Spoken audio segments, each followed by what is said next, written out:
Record on this computer. Okay.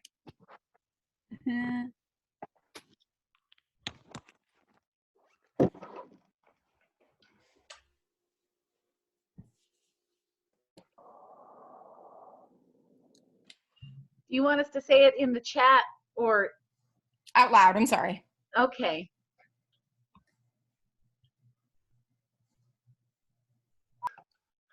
Nora. Rahan, I'm playing Banquo. Ramses. Hi, I'm Sandra Ramsey. I'm playing Macduff. I'm Ramsey. I'm playing Murderer 2 and assistant to Lady Macbeth. Rayleigh. John Rayleigh playing Macbeth. Christian Peck playing the Porter. Sarah Keller. Hi, I'm Sarah Keller. I will be playing the second witch. Karen. I'm Karen Folda, and I will be playing Lady Macduff. Nope. Tanya. I'm Tanya Terry, and I'm playing Ross and Hecate.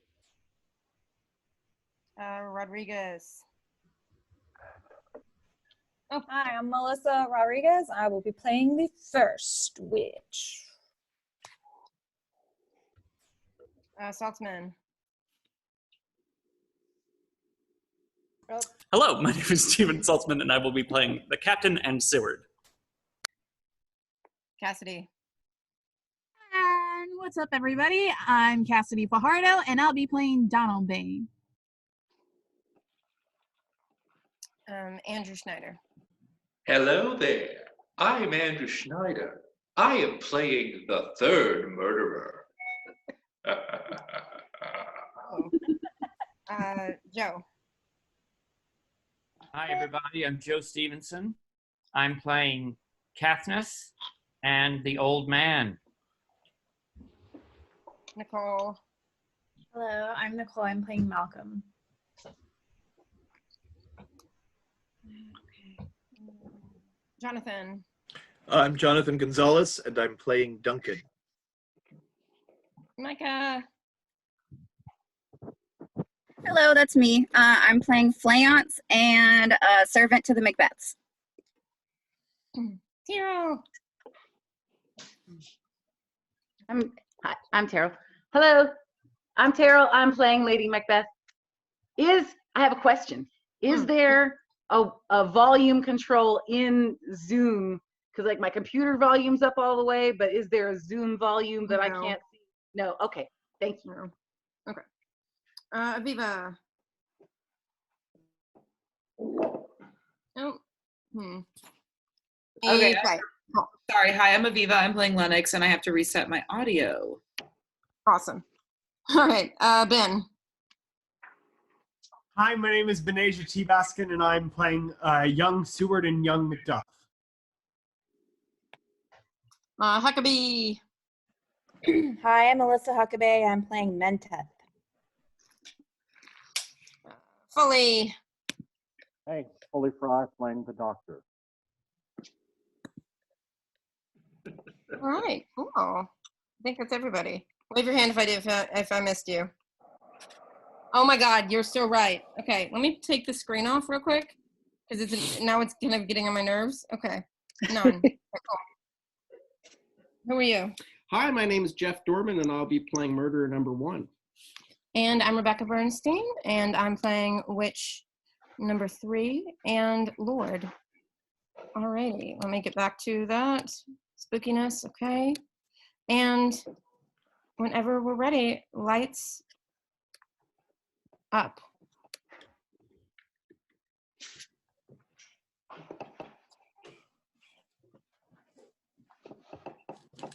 Are you going to do any of the scene direction? No, no. Sorry about that, love.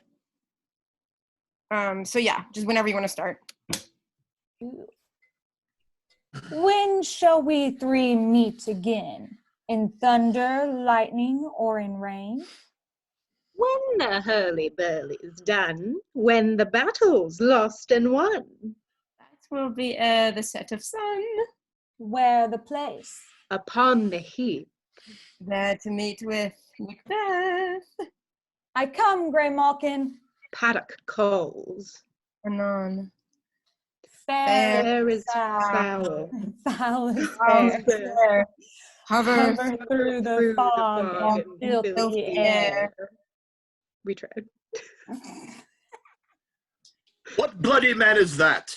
He can report, as seemeth by his plight, of the revolt to the newest state. This is the sergeant who, like a good and hearty soldier, fought against my captivity. Hail, brave friend. Say to the king the knowledge of the broil as thou didst leave it. Doubtful it stood as two spent swimmers that do cling together and choke their art. The merciless MacDonald, worthy to be a rebel, for that the multiplying villainies of nature do swarm upon him. From the western isles of kerns and gallow glass is supplied, and fortune on his damned quarrels smiling, showed like a rebel's whore, but all's too weak for brave Macbeth. Well, he deserves the name. Disdaining fortune with his brandished steel, which smoked with bloody execution like valor's minion, carved out his passage till he faced the slave, which ne'er shook his hands nor bade farewell to him, till he unseamed him from navel to the chops, and fixed his head upon the battlements. O valiant cousin, worthy gentleman! As whence the sun gins his reflection, shipwrecking storms and direful thunders break. So, from that spring from whence comfort seemed to come, discomfort swells. Mark, King of Scotland, mark. No sooner justice had with valor armed compelled these skipping kerns to trust their heels, but the Norwegian lord, surveying vantage, with furbished arms and new supplies of men, began a fresh assault. Did not this dismay our captains, Macbeth and Banquo?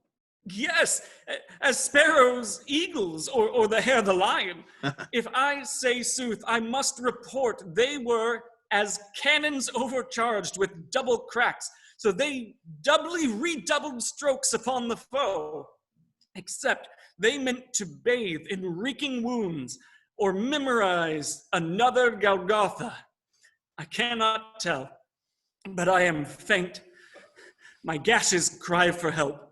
So well thy words become thee as thy wounds. They smack of honor both. Go, get him surgeons. Who comes here? The worthy Thane of Ross. What a haste looks through his eyes. So should he look that seems to speak things strange. God save the king. When camest thou, worthy Thane? From Fife, great king, where the Norwegian banners flout the sky and fan our people cold.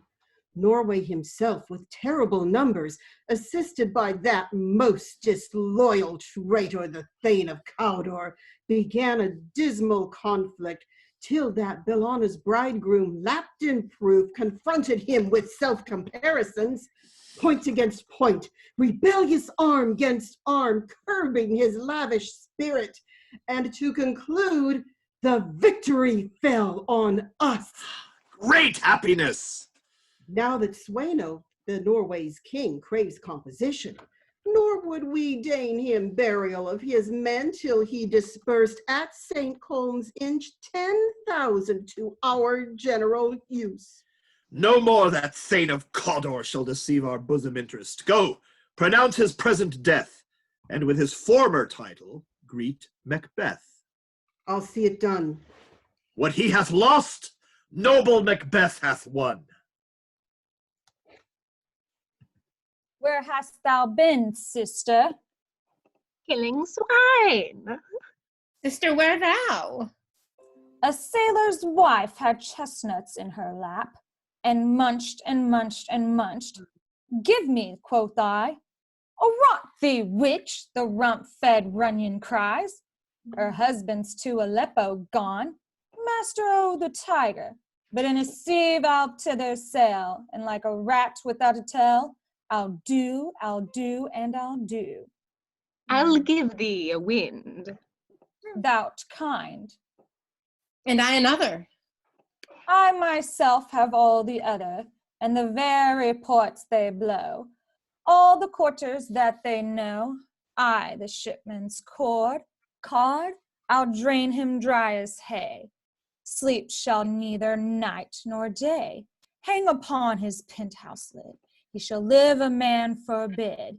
Weary 7 nights, 9 times 9, shall he dwindle, peak, and pine. Though his bark cannot be lost, yet it shall be tempest tossed. Look what I have. Show me, show me. Here I have a pilot's thumb, racked as homeward he did come.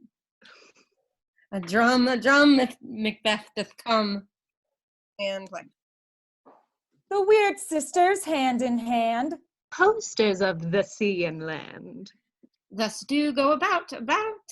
Thrice to thine and thrice to mine. And thrice again to make up 9. Feast the charms one on.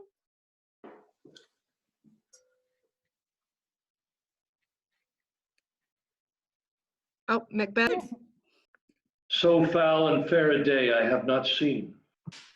How far is it to Forres? What are these so withered and so wild in their attire, that look not like the inhabitants of the earth, and yet are on it? Live you, or are you aught that man may question? You seem to understand me. I eat at once her choppy finger laying upon her skinny lips. You should be women, and yet your beards forbid me to interpret that you are so. Speak if you can. What are you? All hail Macbeth. Hail to thee, Thane of Glamis. All hail Macbeth. Hail to thee, Thane of Cawdor. All hail Macbeth, that shall be king hereafter. Good sir, why do you start and seem to fear things that do sound so fair? In the name of truth, are you fantastical, or that indeed which outwardly you show? My noble partner you greet with present grace and great prediction of noble hoping and of royal hope, that he seems rapt withal.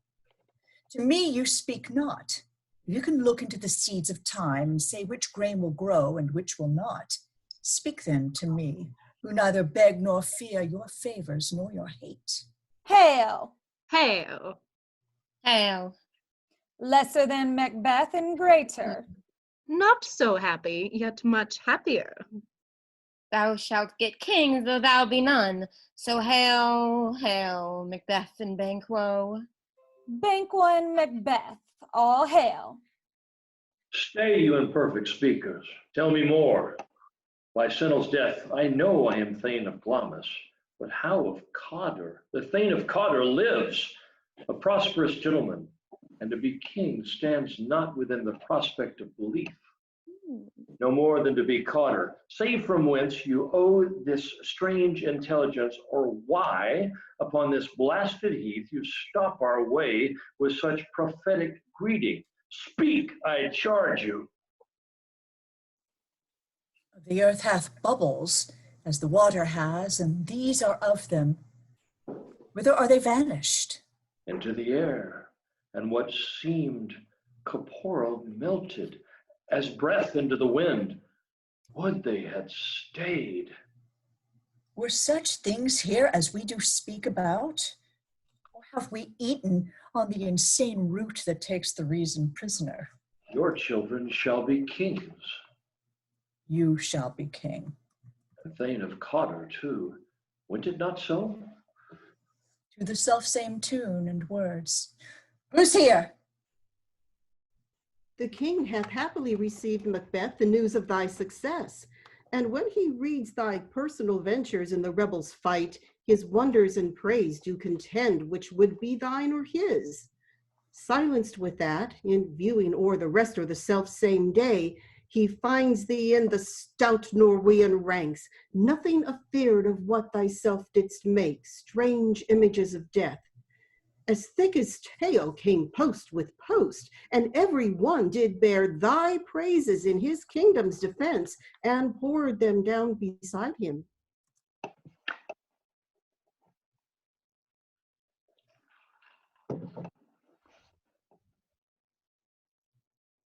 For honor, he bade me from him call thee Thane of Cawdor.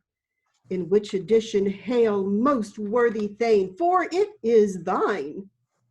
What? Can the devil speak true? The Thane of Cawdor lives. Why do you dress me in borrowed robes? Who was the Thane lives yet, but under heavy judgment bears that life which he deserves to lose.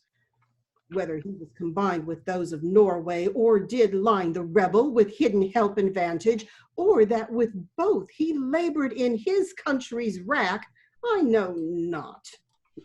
His treasons capital, confessed and proved, have overthrown him. Glamis and Thane of Cawdor, the greatest is behind. Thanks for your pains. Do you not hope your children shall be kings? When those that gave the Thane of Cawdor to me promised no less to them?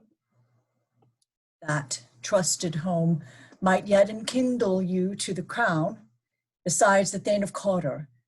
But 'tis strange, and oftentimes to win us to our harm, the instruments of darkness tell us truths, win us with honest trifles, to betray us in deepest consequence. Cousins, a word, I pray you. Two truths are told as happy prologues to the swelling act of the imperial theme. I thank you, gentlemen. This supernatural soliciting cannot be ill, cannot be good. If ill, why hath it given me earnest of success, commencing in a truth? I am Thane of Cawdor. If good, why do I yield to that of suggestion, whose horrid image doth unfix my hair and make my seated heart knock at my ribs against the use of nature? Present fears are less than horrible imaginings. My thought, whose murder yet is but fantastical, shakes, so my single state of man that function is smothered in surmise, and nothing is but what is not. Look how our partner's wrapped. If chance will have me king, why, chance may crown me without my stir. New honors come upon him, like our strange garments cleave not to their mold, but with the aid of use. Come what come may, time and hour runs through the roughest day.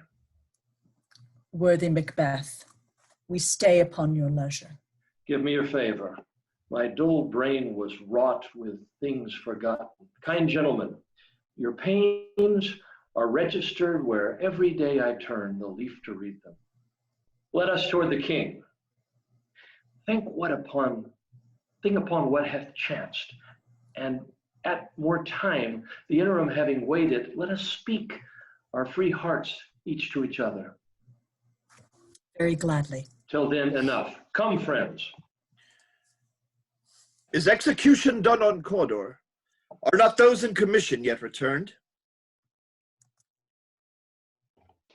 My liege, they are not yet come back, but I have spoke with one who saw him die, who did report that very frankly he confessed his treasons, implored your highness's pardon, and set forth a deep repentance. Nothing in his life became him like believing it. He died as one that had been studied in his death, to throw away the dearest thing he owed, as 'twere a careless trifle. There's no art to find the mind's construction in the face. He was a gentleman on whom I had built an absolute trust. Oh, worthiest cousin! The sin of my ingratitude even now was heavy on me. Thou art so far before that swiftest wing of recompense is slow to overtake thee. Would thou hadst less deserved, that the proportion both of thanks and payment might have been mine. Only I have left to say, more is thy due than more than all can pay. The service and the loyalty I owe in doing pays itself. Your Highness's part is to receive our duties, and our duties are to your throne and state children and servants, which do but what they should by doing everything safe toward your love and honor. Welcome hither. I have begun to plant thee, and will labor to make thee full of growing. Noble Banquo, thou hast no less deserved, nor must be known no less to have done so. Let me enfold thee and hold thee to my heart. There, if I grow, the harvest is your own. My plenteous joys, wanton in fullness, seek to hide themselves in drops of sorrow. Sons, kinsmen, thanes, and you whose places are the nearest, know we will establish our estate upon our eldest, Malcolm, whom we name hereafter the Prince of Cumberland, which honor must not accompanied invest him only, but signs of nobleness, like stars, shall shine on all his rivers. From hence to Inverness, and bind us further to you. Breast is labor, which is not used for you. I'll myself be the harbinger and make joyful the hearing of my wife with your approach. So humbly take my leave. My worthy Cawdor. Hold on. Siri thought you were asking a question. The Prince of Cumberland, that is a step on which I must fall down or else o'erleap, for in my way it lies. Stars, hide your fires. Let not light see my black and deep desires. The eye wink at the hand, yet let that be which the eye fears when it is done to see. True, worthy Banquo. He is full so valiant, and in his commendations I am fed. It is a banquet to me.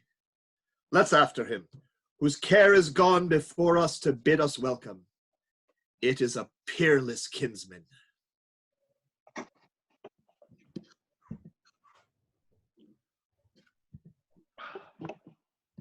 They met me in the day of success, and I have learned by the perfectest report they have more in them than mortal knowledge. When I burned in desire to question them further, they made themselves air into which they vanished. Whilst I stood wrapped in the wonder of it, came missives from the king, who all hailed me Thane of Cawdor, by which title before these weird sisters saluted me, and referred to me the coming on of time with Hail, King that shall be. This have I thought good to deliver thee, my dearest partner of greatness, that thou mightst not lose the dues of rejoicing by being ignorant of what greatness is promised thee. Lay it to thy heart and farewell.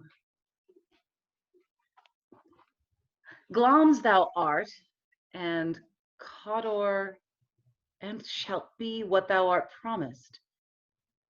Yet do I fear thy nature. It is too full of the milk of human kindness to catch the nearest way. Thou wouldst be great, art not without ambition, but without the illness that should attend it. What thou wouldst highly, that wouldst thou holily. Wouldst not play false, and yet wouldst wrongly win. Thou'dst have, great Glamis, that which cries, thus thou must do, if thou have it.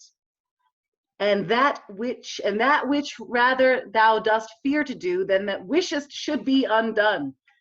Hie thee hither, that I may pour my spirits in thine ear, and chastise with the valor of my tongue all that impedes thee from the golden round, which fate and metaphysical aid doth seem to have thee crowned withal. What is your tidings?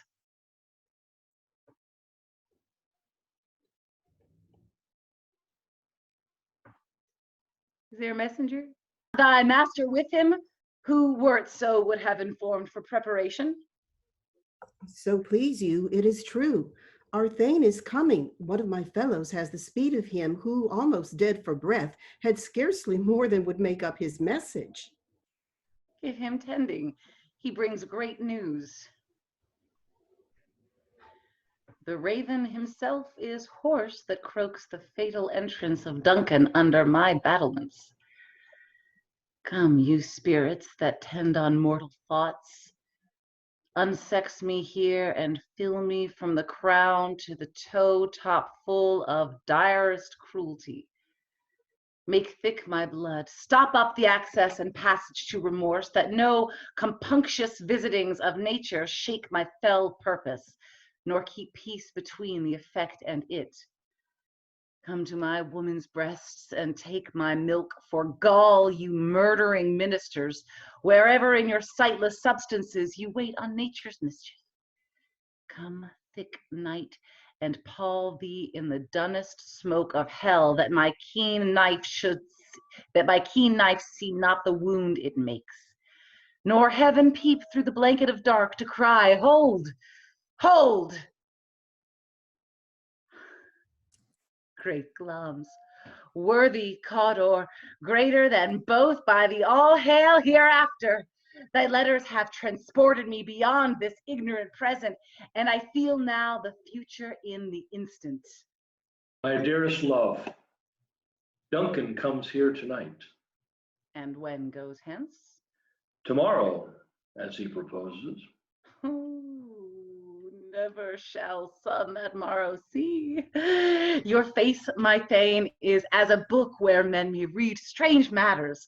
To beguile the time, look like the time. Bear welcome in your eye, your hand, your tongue. Look like the innocent flower, but be the serpent under it. He that's coming must be provided for, and you shall put this night's great business into my dispatch, which shall to all our nights and days to come give solely sovereign sway and masterdom. We will speak further. Only look up clear. To alter favor ever is to fear. Leave all the rest to me. This castle hath a pleasant seat. The air nimbly and sweetly recommends itself unto our gentle senses. This guest of summer, the temple-haunting Martla does approve by his loved masonry that the heaven's breath smells wooingly here. No jutty, frieze, buttress, nor coign of vantage, but this bird hath made his pendant bed and procreant cradle, where they most breed and haunt, I have observed. The air is delicate. See, see, our honored hostess! The love that follows us sometime is our trouble, which still we thank as love. Herein I teach you how you shall bid God illness for your pains and thank us for your trouble.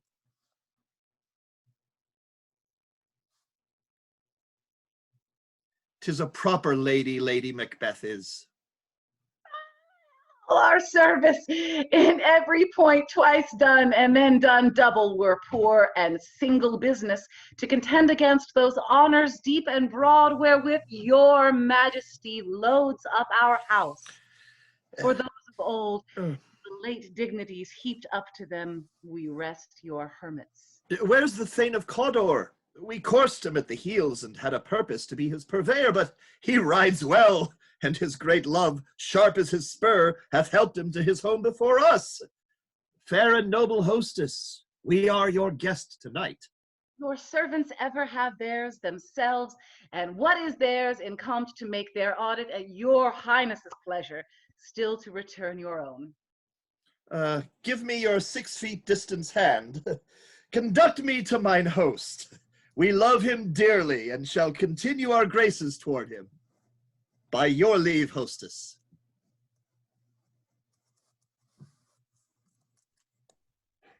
If it were done when 'tis done, then 'twere well it were done quickly. If the assassination could trammel up the consequence and catch with his surcease success, that but this blow might be the be-all and end-all here. But here, upon this bank and shoal of time, we jump the life to come. But in these cases, we still have judgment here, that we but teach bloody instructions, which being taught return to plague the inventor.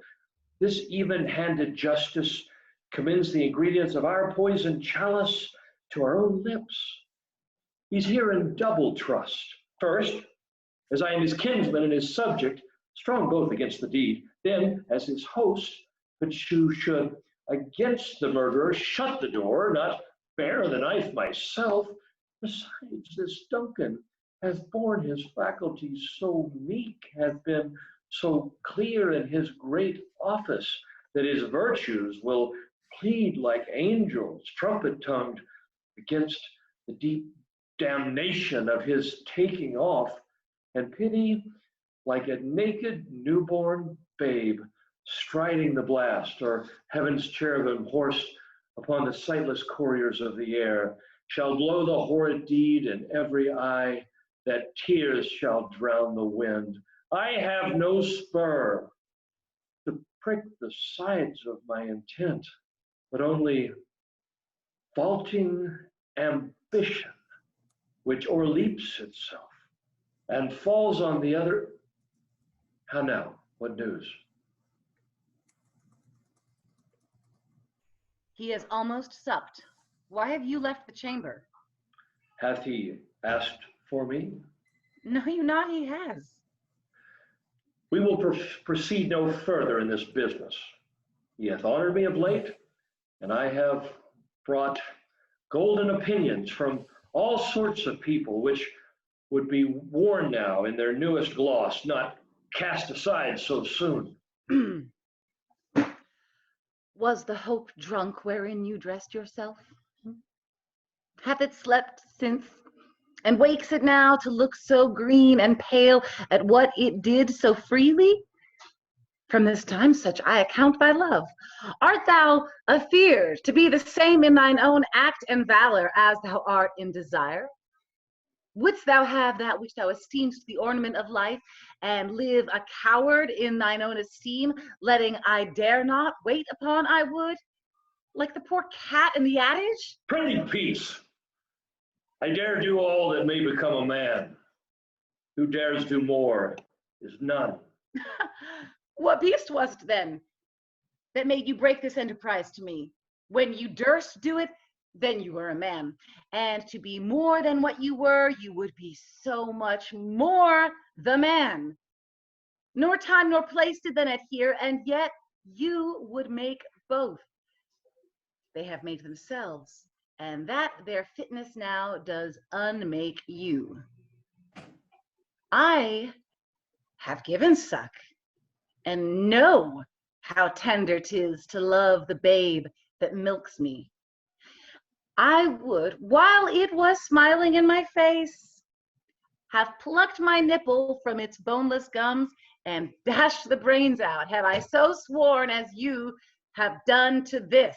If we should fail? We failed. But screw your courage to the sticking place, and will not fail. When Duncan is asleep, whereto the rather shall his day's hard journey soundly invite him, his two chamberlains will I with wine and wassail so convince that memory, the warder of the brain, shall be a fume, and the receipt of reason a limbic only. When in such swinish sleep their drenched natures lies as in a death, what cannot you and I perform upon the unguarded Duncan? What not put upon his spongy officers, who shall bear the guilt of our great swell? Bring forth men, children only. With thy undaunted metal should compose nothing but males. Will it not be received when we have marked with blood those sleepy two of his own chamber, and used their very daggers, that they have done it? Who dares receive it other, as we shall make our griefs and clamor roar upon his death? I am settled and bent up, each corporeal agent to this terrible feat. Away, and mock the time with fairest show. False faiths must hide what the false heart doth know. How goes the night, boy? The moon is down. I have not heard the clock. And she goes down at 12. I take it 'tis later, sir. Hold my sword. There's husbandry in heaven.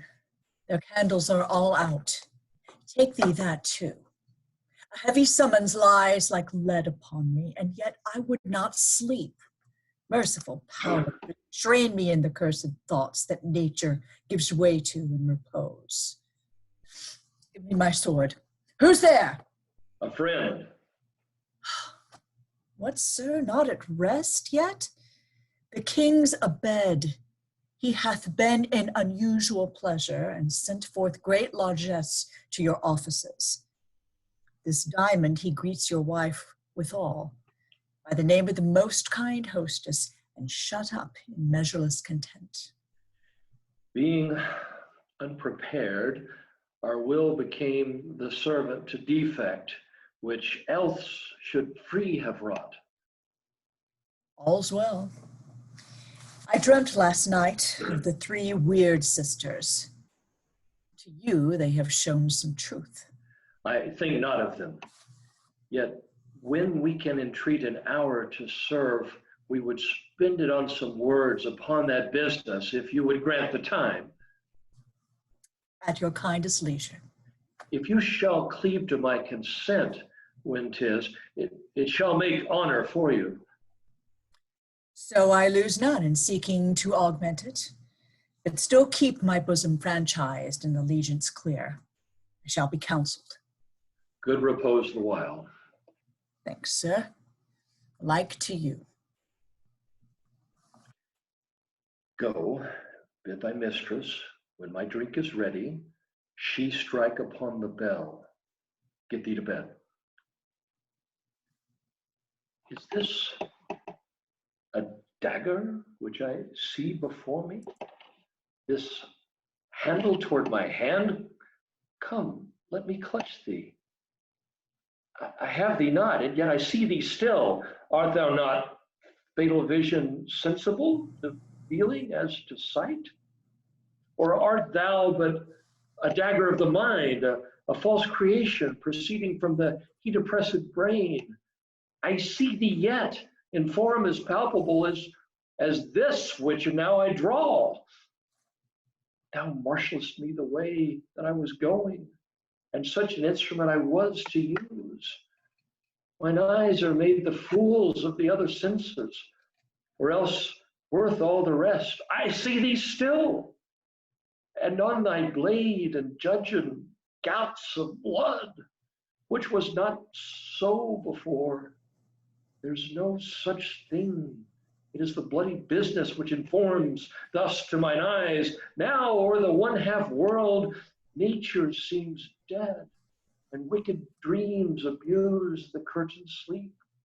Witchcraft celebrates pale Hecate's offerings, and withered murder, alarmed by the sentinel, the wolf, whose howls is watch, thus with his stealthy pace, with Tarquin's ravishing strides toward his design, moves like a ghost. Thou sure and full set earth, hear not my steps, which way they walk, for fear thy very stones prate of my whereabouts, and take the present horror from the time which now suits with it. Whilst I threat, he lives. Words to the heat of deeds too cold breath gives. I go, and it is done. The bell invites me. Hear it not, Duncan, for it is a knell that summons thee to heaven or to hell. That which hath made them drunk hath made me bold. What hath quenched them hath given me fire. Hark! Peace. It was the owl that shrieked, the fatal bellman which gives the sternest good night. He's about it. The doors are open, and the surfeited grooms do mock their charge with snores. I've drugged their possets that death and nature do contend about them, whether they live or die. Who's there? What ho? Alack, I'm afraid that they have waked, and 'tis not done. The attempt and not the deed confounds us. Hark, I laid their daggers ready, he could not miss them. Had he not resembled my father as he slept, I had done it. My husband! I have done the deed. Didst thou not hear a noise? I heard the owl scream and the crickets cry. Did you not speak? When? Now. As I descended? Aye. Hark! Who lies in the second chamber? Donalbain. This is a sorry sight. Foolish thought to say a sorry sight. There's one did laugh in his sleep, and one cried murder, that they did wake each other. I stood and heard them, but they did say their prayers and addressed them again to sleep. There are two lodged together. One cried, God bless us, and Amen, the other, as they had seen me with these hangman's hands, listing their fear. I could not say Amen when they did say God bless us. Consider it not so deeply. But wherefore could I not pronounce Amen? I had most need of blessing, and Amen stuck in my throat. These deeds must not be thought after these ways, so it will make us mad. Methought I heard a voice cry, sleep no more. Macbeth doth murder sleep. The innocent sleep. Sleep that knits up the raveled sleeve of care, the death of each day's life, sore labor's bath. Balm of hurt minds, great nature's second course, chief nourisher in life's feast. What do you mean? Still it cries, sleep no more, to all the house. Glamis hath murdered sleep, and therefore Cawdor shall sleep no more. Macbeth shall sleep no more. Who was it that thus cried? Why, worthy Thane, you do unbend your noble strength to think so brain-sickly of things. Go get some water and wash this filthy witness from your hand. Why did you bring these daggers from the place? They must lie there. Go, carry them and smear the sleepy grooms with blood. I'll go no more. I'm afraid to think what I have done. Look on it again. I dare not. Infirm of purpose. Give me the daggers. The sleeping and the dead are but as pictures. 'Tis the eye of childhood that fears a painted devil. If he do bleed, I'll gild the faces of the grooms with all, for it must seem their guilt. Whence is that knocking? How is it with me when every noise appalls me? What hands are here? Ha, they pluck out mine eyes. Will all great Neptune's ocean wash this blood clean from my hand? No, this my hand will rather the multitudinous seas incarnadine, making the green one red. My hands are of your color, but I shame to wear a heart so white. I hear a knocking at the south entry. Retire we to our chamber. A little water clears us of this deed. How easy is it then? Your constancy hath left you unattended. Hark, more knocking. Get on your nightgown, lest occasion call us and show us to be watchers. Be not lost so poorly in your thoughts. To know my deed, 'twere best not to know myself. Wake, Duncan, with thy knocking. I would thou couldst.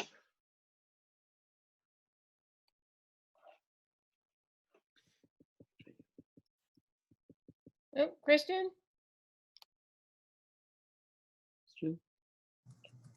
Go. Here's a knocking indeed. Ugh. If a man were porter of Hellgate, he should have old turning the key. Knock, knock, knock. Who's there? In the name of Beelzebub. Here's a farmer that hanged himself on the expectation of plenty.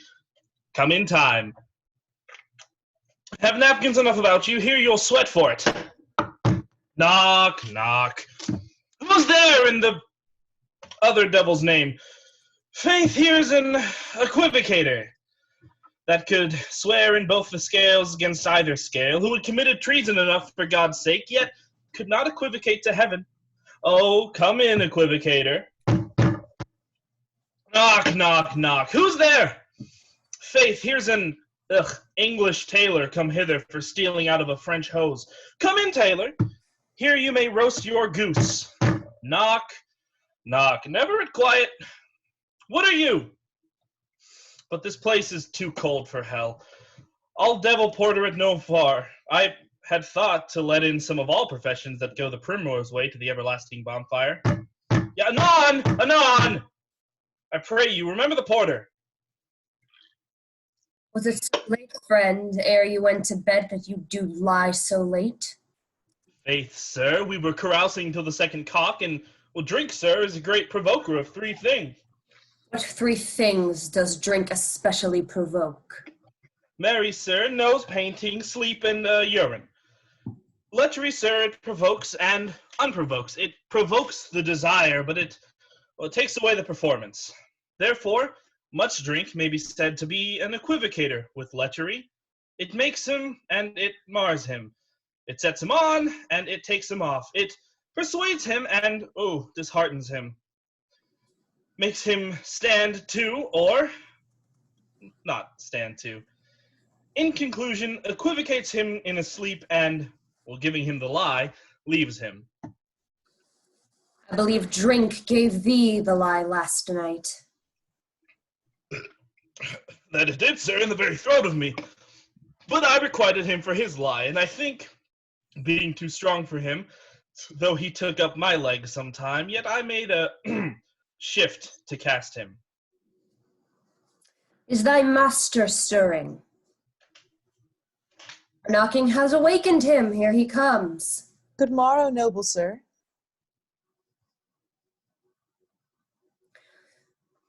Is the king stirring, worthy thane?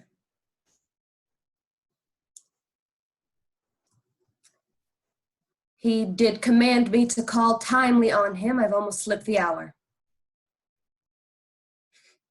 My lord, your mic. Both. Is the king stirring, worthy thane? Not yet. He did command me to call timely on him. I've almost slipped the hour. I'll bring you to him. I know this is a joyful trouble to you, but yet 'tis one. The labor we delight in, physics pain. This is the door. I'll make so bold to call, for 'tis my limited service. Goes the king hence today? He does. He did appoint so. The night has been unruly. Where we lay, our chimneys were blown down, and, as they say, lamentings heard in the air strange screams of death, and prophesizing, with accents terrible, of dire combustion and confused events, new hatched to the woeful time. The obscure bird clamored the livelong night. Some say the earth was feverous and did shake. 'Twas a rough night. My young remembrance cannot parallel a fellow to it. Oh, horror, horror, horror! Tongue nor heart cannot conceive nor name thee. What's the matter? Confusion now hath made his masterpiece. Most sacrilegious murder hath broke ope the Lord's anointed temple and stolen thence the life of the building. What is it you say? Mean you his majesty? Approach the chamber and destroy your sight with the new Gorgon. Do not bid me speak! See and then speak yourselves. Awake. Awake! Ring the alarm bell! Murder and treason! Banquo, Donalbain! Malcolm, awake! Shake off this downy sleep, death's counterfeit, and look on death itself. Up, up and see the great doom's image. Malcolm! Banquo, as from your graves, rise up and walk like sprites to countenance this horror! Ring the bell! What's the business that such a hideous trumpet calls to parley the sleepers of the house? Speak, speak! Oh, gentle lady, 'tis not for you to hear what I can speak. The repetition in a woman's ear would murder as it fell. Oh, Banquo, Banquo, our royal master's murdered. Oh, alas. What, in our house? Too cruel anywhere. Dear Duff, I pray thee, contradict thyself and say it is so. Had I but died an hour before this chance, I had lived a blessed time.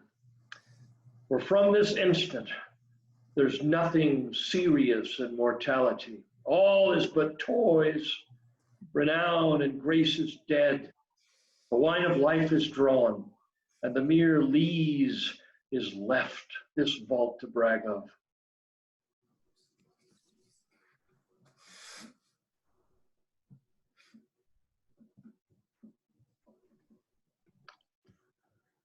What is amiss? You are, and do not know it. The spring, the head, the fountain of your blood is stopped. The very source of it is stopped. Your royal father's murdered. Oh, by whom?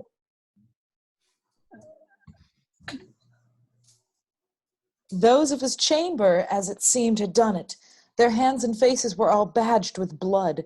So were their daggers, which unwiped we found upon their pillows. They stared and were distracted. No man's life was to be trusted with them. Oh, yet I do repent me of my fury, that I did kill them. Wherefore did you so? Who can be wise, amazed, temperate, and furious, loyal and neutral in a moment? No man. The expedition of my violent love outran the pause of reason. Here lay Duncan, his silver skin laced with his golden blood. His gashed stabs looked like the breach in nature for ruin's wasteful entrance. There, the murderers, steeped in the colors of their trade, their daggers unmannerly breached with gore. Who could refrain that had a heart to love, and in that heart, courage to make love's known?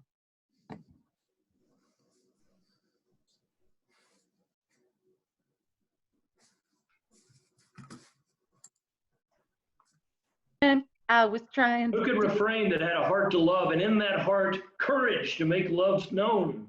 Help me hence, ho! Look to the lady. Why do we hold our tongues? That most may claim this argument for ours. What should be spoken here, where our fates hid in an auger hole, may rush and seize us. Let's away, and our tears are not yet brewed. Nor a strong sorrow upon the foot of motion. I think you still have a long time, baby.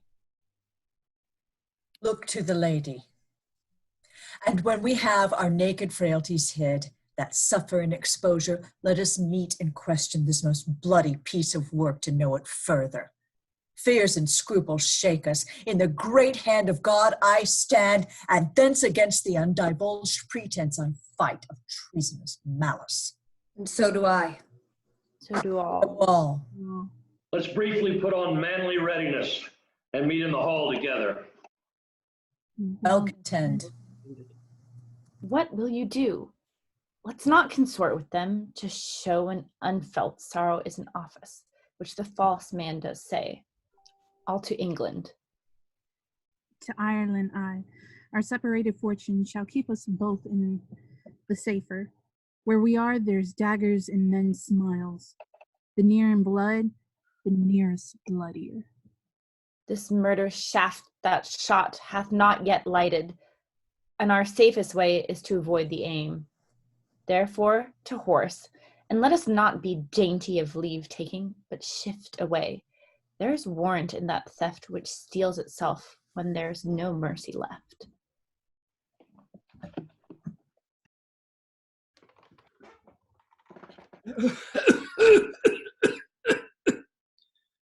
"60 I can remember well, within the volume of which time I've seen hours dreadful and things strange, but this sore night hath trifled former knowings."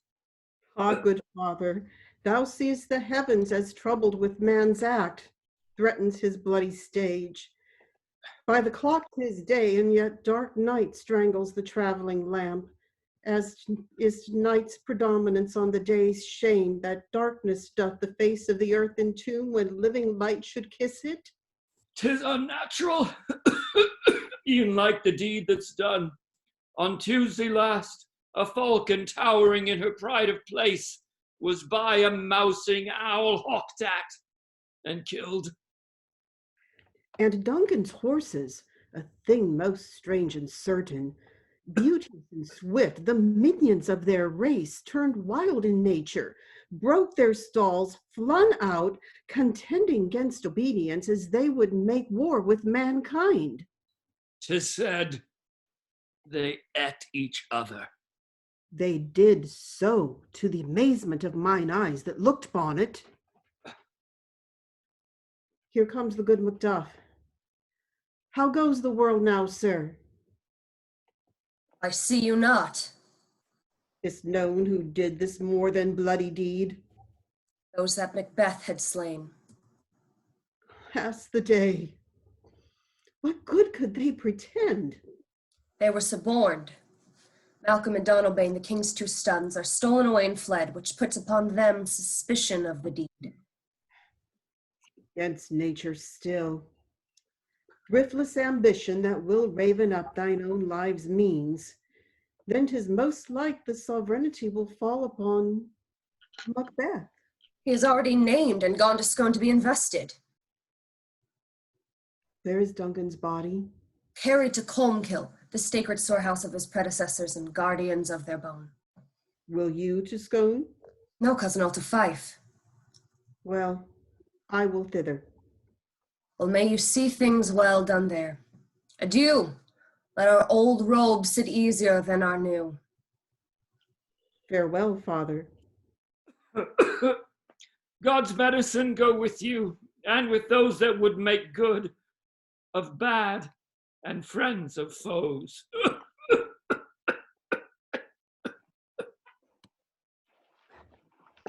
Thou hast it now, King, Corder, Glamis, all as the weird women promised, and I fear thou playedst most foully for it. Yet it was said it should not stand in thy posterity, but that myself should be the root and father of many kings. If there come truth from them, as upon thee, Macbeth, their speeches shine. Why by the verities on thee made good, may they not be my oracles as well? Set me up in hope, but hush no more. Here's our chief guest. If he had been forgotten, it had been as a gap in our great feast and all thing unbecoming. Tonight we hold a solemn supper, sir, and I'll request your presence. Let your highness command upon me, to the which my duties are with a most indissoluble tie forever knit. Ride you this afternoon? Aye, my good lord. We should else have desired your good advice, which still hath been both grave and prosperous in this day's council. But we'll take tomorrow. Is it far you ride? As far, my lord, as will fill up the time twixt this and supper. Go not, my horse, the better. I must become a borrower of the night for a dark hour or twain. Fail not our feast. My lord, I will not. We hear our bloody cousins are bestowed in England and in Ireland, not confessing their cruel patricide, filling their hearers with strange invention. And that tomorrow, when wherewithal we shall have cause of state, craving us jointly. Hie you to horse, adieu, till you return at night. Goes Fleance with you? Aye, my good lord, our time does call upon us. I wish your horses swift and sure of foot, and so I do command you to their backs. Farewell. Let every man be master of his time till 7 at night. To make society the sweeter welcome, we'll keep ourself till supper time alone. While then, God be with you. Sarah, a word with you. Attend those men our pleasure? They are, my lord, without the palace gate. Bring them before us. To be thus is nothing, but to be safely thus. Our fears and Banquo stick deep, and in his royalty of nature, reigns that which would be feared. 'Tis much he dares, and to that dauntless temper of his mind he hath a wisdom that doth guide his valor to act in safety. There is none but he whose being I do fear, and unto him my genius is rebuked, as is said Mark Antony's was by Caesar. He chid the sisters when first they put the name of king upon me, and bade them speak to him. Then, prophet-like, they hailed him father to a line of kings. Upon my head they placed a fruitless crown, and put a barren scepter in my grip, thence to be wrenched with an unlineal hand, no son of mine succeeding. If it be so, for Banquo's issue have I filled my mind. For them, the gracious Duncan, have I murdered, put rancors in the vessel of my peace, only for them, and mine eternal jewel given to the common enemy of man, to make them kings, the seeds of Banquo kings. Rather than so, come fate into the list, and champion me to the utterance. Who's there? Now, go to the door and stay there till we call. Was it not yesterday we spoke together? It was, so please your highness. Well, then, now, have you considered of my speeches? Know that it was he in times past which held you so under fortune, which you thought had been our innocent self? This I made good to you in our last conference, passed in probation with you, how you were borne in hand, how crossed the instruments, who wrought with them, and all things else that might to half a soul and to a notion craze say, thus did Banquo. You made it known to us. I did so, and went further, which is now one point of second meeting. Do you find your patience so predominant in your nature that you can let this go? Are you so gospeled to pray for this good man and for his issue, whose heavy hand hath bowed you to the grave and beggared yours forever? We are men, my liege. Aye, in the catalogue of you go for men, as hounds and greyhounds, mongrels, spaniels, curs, chows, water rugs, and dimwolves are kept all by the name of dogs. The valued file distinguishes the swift, the slow, the subtle, the housekeeper, the hunter, and everyone according to the gift which bounteous nature hath in him closed, whereby he doth receive particular addition from the bill that writes them all alike, and so of men. Now, if you have a station in the file, not in the worst rake of manhood, say I, and I will put that business in your bosoms whose execution takes your enemy off, grapples you to the heart and love of us, who wear our health but sickly in this life, which in his death were perfect. I am one, my liege, whom the vile blows and buffets of the world have so incensed that I am reckless what I do in spite of the world. And I another, so weary with disasters, tugged with fortune, that I would set my life on any chance to mend it or be rid on it. Both of you know Banquo was your enemy. True, my lord. So he is mine, and in such bloody distance that every minute of his being thrusts against my nearness of life. And though I could, with barefaced power, sweep him from my sight and bid my will avouch it, yet I must not. For certain friends that are both his and mine, whose loves I may not drop, but wail his fall, who I myself struck down. And this it is that I to your assistance do make love, making the business from the common eye for sundry weighty reasons. We shall, my lord, perform what you command us. Though our lives... Your spirits shine through you.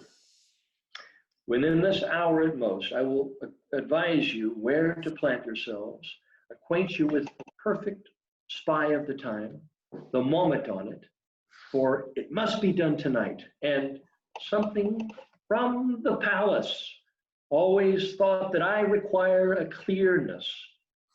And with him, to leave no rubs nor blotches in this work, Fleance, his son, that keeps him company, whose absence is no less material to me than is his father's, must embrace the fate of that dark hour. Resolve yourselves apart. I'll come to you anon. We are resolved, my lord. My lord. I'll come upon you straight. Abide within. It is concluded, Banquo. Thy soul's flight, if it find heaven, must find it out tonight.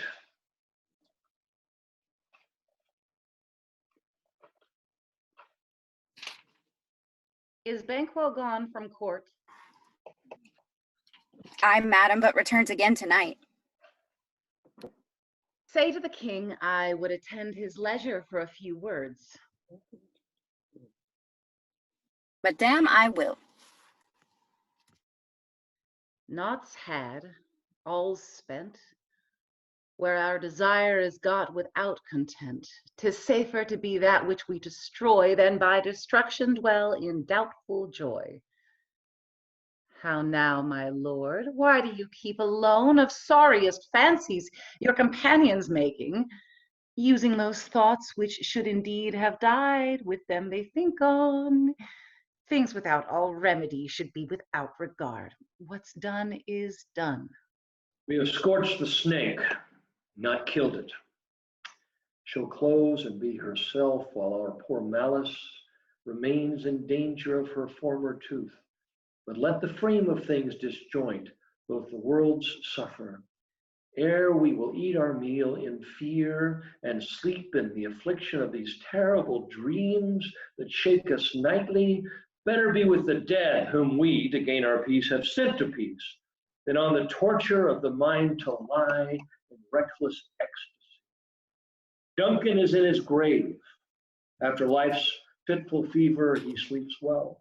Treason has done his worst.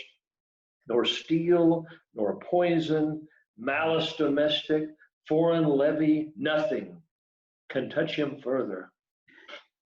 Come on, gentle my lord, sleek o'er your rugged looks. Be bright and jovial among your guests tonight. So shall I, love, and so I pray be you. Let your remembrance apply to Banquo. Present him eminence, both with eye and tongue, unsafe the while that we must love our honors in these flattering streams, and make our faces visards to our hearts, disguising what they are. You must leave this. Oh, full of scorpions is my mind, dear wife. Thou knowest that Banquo and his Fleance lives. But in them nature's copy not eterne. There's comfort yet, they are assailable. Then be thou jocund, ere the bat hath flown his cloistered flight, ere to black Hecate's summons, the shard-born beetle with his drowsy hums hath rung night's yawning peal, there shall be done a deed of dreadful note. What's to be done? Be us of the knowledge, dearest Chuck, till thou applaud the deed.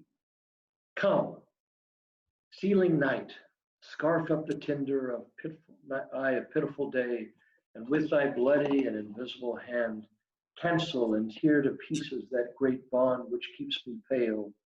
Light thickens, and the crow makes wing to the rocky wood. Good things of day begin to droop and drowse, while night's black agents to their praise do rouse. Thou marvelest at my words, but hold thee still. Things had begun to make strong themselves by ill, so prithee, go with me. But who did bid thee join with us? Macbeth. Needs no mistrust, since he delivers our offices and what we have to do to the direction just. Then stand with us. The west yet glimmers with some streaks of day. Now spurs the lated traveler apace to gain the timely inn, and near approaches the subject of our watch. Hark! I hear horses. Give us a light there, ho! 'Tis he, the vessel within the note of expectation already in the court. His horses go about. Almost a mile. But he does usually, so all men do. From hence to the palace gate they get their walk. A light, a light. 'Tis he. Stand to't. It will be rain tonight. Let it come down! Stab, stab, stab. Oh, treachery! Fly, good Fleance! Fly, fly, fly! Thou mayest revenge, O slave! Who did strike out the light? Was it not our way? Was it not the way? There's but one down. The sun is fled. We've lost the best half of our fare. Go let the way, and say how much is done.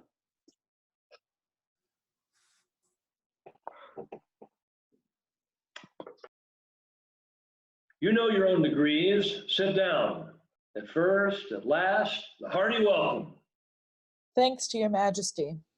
Ourselves will mingle with society and play the humble host. Our hostess keeps her state, but in best time we will require her welcome. Pronounce it for me, sir, to all our friends. For my heart speaks they are welcome.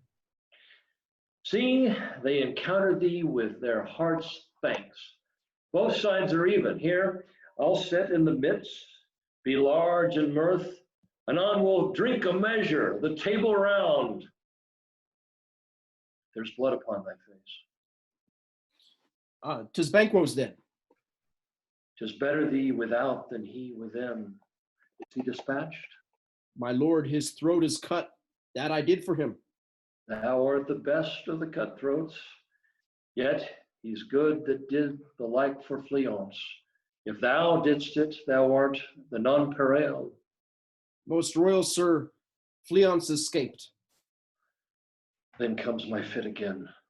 I else had been perfect. Whole as the marble, founded as the rock, as broad and general as the casing air. But now I am cabined, cribbed, confined, bound to saucy doubts and fears. But Banquo's safe. Aye, my good lord. Safe in a ditch he bides, with 20 trenched gashes on his head, the least a death to nature. Thanks for that. There's the grown serpent lies. The worm that's fled hath nature that in time will venom breed. No teeth for the present. Get thee gone. Tomorrow we'll hear ourselves again. My royal lord, you do not give the cheer. The feast is sold that is not often vouched, while 'tis making. 'Tis given with welcome, to feed were best at home. From thence the sauce to meat is ceremony. Meeting were bare without it. Sweet remembrancer. Now, good digestion, wait on appetite, and health on both. May it please your highness, sit. Here had we now our country's honor roofed, were the graced person of our Banquo present, who may I rather challenge for unkindness than pity for mischance. His absence, sir, lays blame upon his promise. Please to your highness to grace us with your royal company. The table's full. Here is a place reserved, sir. Where? Here, my good lord. What is that moves your highness? Which of you have done this? What, my good lord? Lord. Thou canst not say I did it. Never shake thy gory locks at me. Gentlemen, rise. His highness is not well. Sit, worthy friends. My lord is often thus, and hath been from his youth. Pray you, keep seat. The fit is momentary. Upon a thought, he will again be well. If you much note him, you shall offend him and extend his passion. Feed and regard him not. Are you a man? I and a bold one that dare look on that which might appall the devil. Oh, proper stuff. This is the very painting of your fear. This is the air-drawn dagger which you said led you to Duncan. Oh, these flaws and starts, impostors to true fear would well become a woman's story at a winter's fire, authorized by her grandam. Shame itself. Why do you make such faces? When all's done, you look but on a stool. Prithee, see there. Behold, look. Lo, how say you? Why, what care I? If thou canst not, speak too. If charnel houses and our graves must send those that we bury back, our monuments shall be the maws of kites. What quite a man in folly! If I stand here, I saw him. Why, for shame! Blood hath been shed ere now. In the olden time, ere human stature purged the gentle wheel, and since 2 murders have been performed, too terrible for the ear, the time hath been then when brains were out that men would die, and there's an end. But now they rise again with 20 mortal murders on their crowns and push us from our stools. This is more strange than such a murder is. My worthy lord, your noble friends do lack you. I do forget. Do not muse at me, my most worthy friends. I have a strange infirmity, which is nothing to those who know me. Come, love and health to all. Then I'll sit down. Give me some wine.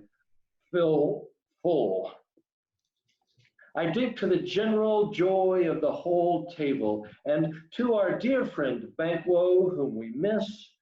Would he were here, to all and him we thirst, and all to all. Our duties and the pledge. Avaunt, and quit my sight. Let the earth hide thee. Thy bones are marrowless. Thy blood is cold. Thou hast no speculation in those eyes which thou dost glare with. Think of this, good peers, but as a thing of custom. 'Tis no other, only it spoils the pleasure of the time. What man dare I dare? Approach thou like the rugged Russian bear, that armed rhinoceros, or the Hessian tiger. Take any shape but that, and my firm nerves shall never tremble, or be alive again, and dare me to the desert with my sword. If trembling I inhabit thee, protest me, the baby of a girl. Hence, horrible shadow, unreal mockery, hence. Why so, being gone, I am a man again. Pray you, sit still. You have displaced the mirth, broke the good meeting with most admired disorder. Can such things be, and overcome us like a summer's cloud without our special wonder? You make me strange even to the disposition that I owe, when now I think you can behold such sights and keep the natural ruby of your cheeks when mine is blenched with fear. What sights, my lord? I pray you, speak not. He grows worse and worse. Question enrages him. At once, good night. Stand not upon the order of your going, but go at once. Good night and better health. Attend his majesty. And a kind good night to all. It will have blood, they say. Blood will have blood. Stones have been known to move and trees to speak. Augurs and understood relations have by maggot pies and chows and rooks brought forth the secretest man of blood. What is the night? Almost at odds with morning, which is which? How sayest thou that Macduff denies his person at our great bidding? Did you send to him, sir? I hear it by the way, but I will send. There's not a one of them but in his house. I keep a servant feed. I will tomorrow. And betimes I will to the weird sisters, more shall they speak. For now I am bent to know, by the worst means the worst, for mine own good, all causes shall give way. I am in blood, steeped so far, that should I wade no more, returning were as tedious as go o'er. Strange things have I in head that will to hand, which must be acted ere they may be scanned. You lack the season of all natures, sleep.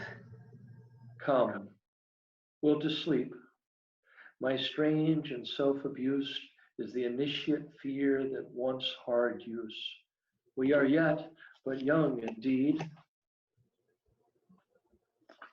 Why? All right, everybody.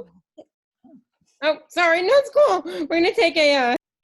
Have I not reason, beldams as you are? Saucy and overbold. How did you dare to trade and traffic with Macbeth in riddles and affairs of death, and I, the mistress of your charms, the close conniver of all our harms, was never called to bear my part or shore the glory of our art?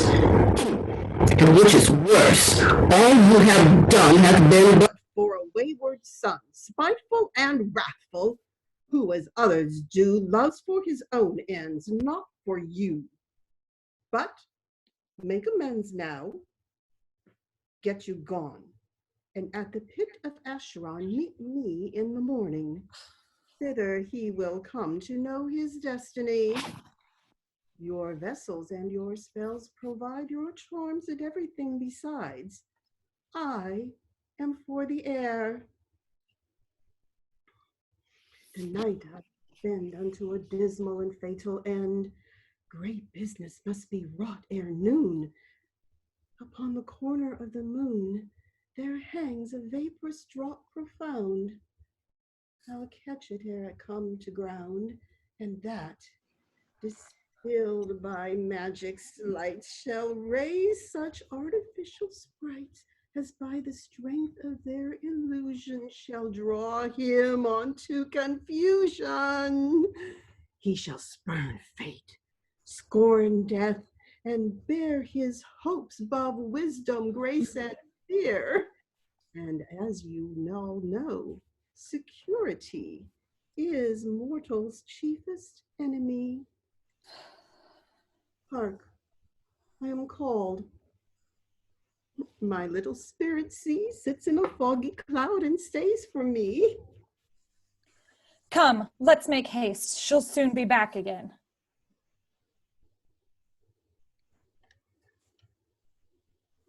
My former speeches have but hit your thoughts, which can interpret farther. Only I say things have been strangely born. The gracious Duncan was pitied of Macbeth. Merry, he was dead.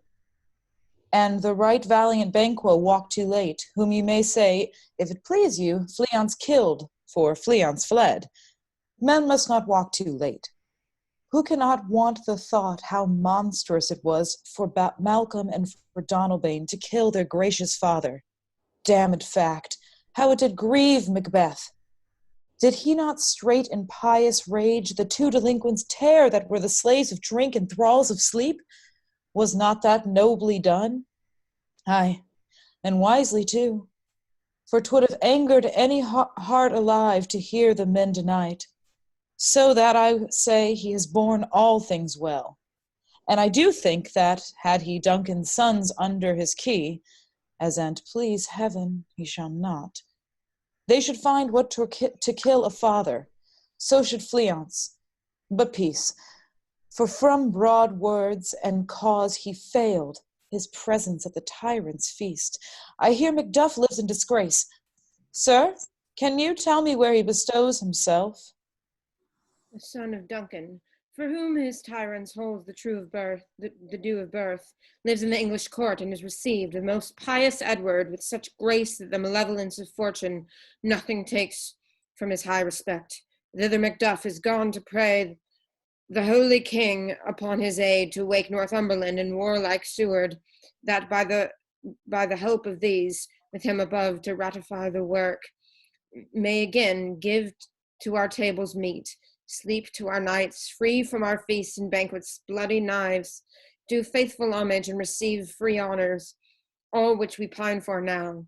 And this report hath so exasperate the king that he prepares for some attempt of war. Sent he to Macduff? He did, and with an absolute, sir, not I, the cloud messenger takes me back and hums, as who should say, you'll rue the time that clogs me with his answer. And that well might advise him to a caution, to hold what distance his wisdom can provide. Some holy angel fly to the court of England and unfold his message ere he come, that a swift blessing may soon return to this our suffering country under a hand accursed. I'll send my prayers with him.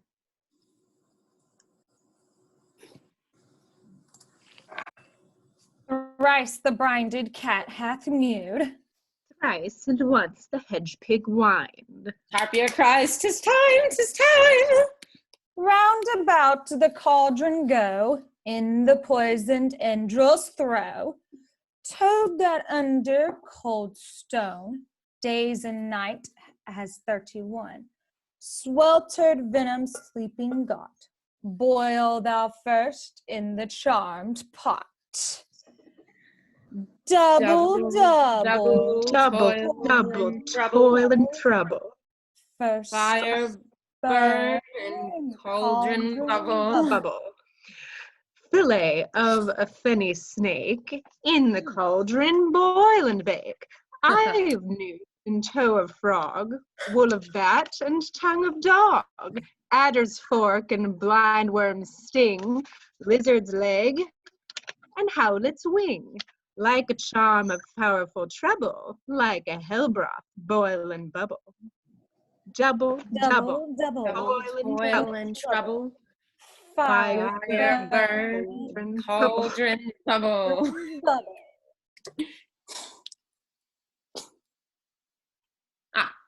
Scale of dragon, tooth of wolf, which is mummy maw and gulf, of the ravine salt sea shark, root of hemlock, digged in the dark, liver of blaspheming Jew, and gall of goat and slips of yew, slivered in the moon's eclipse, nose of Turk, and Tartar's lips, finger of newly birthed babe, ditch delivered by a drab, make the gruel thick and slab, and here too the tiger's children, for the ingredients of our cauldron.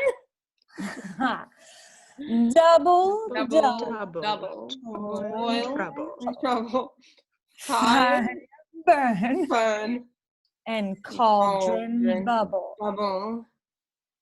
Cool it with a baboon's blood, then the charm is firm and good. Oh, well done. I commend your pain, and everyone shall share in the gains. And now, out the cauldron sing like elves and fairies in a ring, enchanting all that you put in. By the pricking of my thumbs, something wicked this way comes. Open locks whoever knocks. How now, you secret black and midnight hags? What is it you do? A deed without a name. I conjure you by that which you profess. However you come to know it, answer me. Though you untie the winds and let them fight against the churches, through the yeasty waves, confound and swallow navigation up, through bladed corn be lodged and trees blown down, though catless topple on their water's edge, though palaces and pyramids do slope their heads to the foundations, through the treasure of nature's Germans trouble all together, even till destruction's second.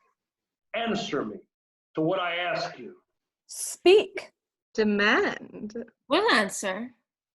Say if thou hadst rather hear it from our mouths or from our masters. Call 'em. Let me see 'em.